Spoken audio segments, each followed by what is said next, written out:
இந்த ஆண்டவர் எவ்வளவு முக்கியமானவர் அப்படின்னா, ஒரு குட்டி ஸ்டோரி நான் உங்களுக்கு சொல்லணும்னு ஆசைப்படுறேன்.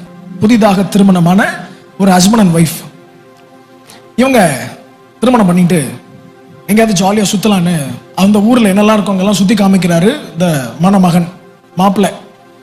அப்படி இவங்களுக்கு எதிர்பார்த்து கொண்டிருக்கும் போதே ஒரு காரியம் நடக்குது. என்னன்னா, அந்த ஊர்ல எக்ஸிபிஷன் போடுறாங்க. எப்படி பயங்கர கலர் கலர் லைட்ஸ் என்னென்னமோ இருக்கு. இந்த பொண்ணு வந்து கிராமம், மாப்பிள்ளை வந்து சிட்டி. அவர் எல்லாத்துலயும் ஒரு ரைடு போய் கூட்டிட்டு வர்றார். அவர் சொன்னா, எல்லாமே பிடிச்சிருந்துச்சு, ஒன்னே ஒண்ணு மட்டும் பிடிக்கவே இல்லை. உடனே அவர் சொன்னார், என்னது அது?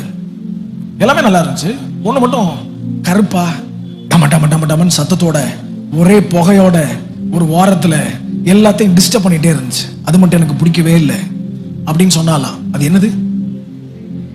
ஜெனரேட்டர். அப்ப இந்த கணவன் மண்டையில செல்லமா தட்டி சொன்னாரா,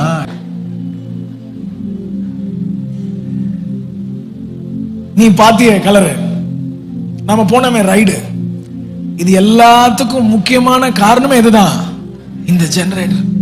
அது மட்டும் இல்லைன்னா இது எதுவுமே சுத்தமா கிடையாது. அப்படியா? ஹல்லேலூயா.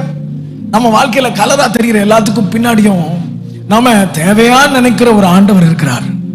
ஹல்லேலூயா.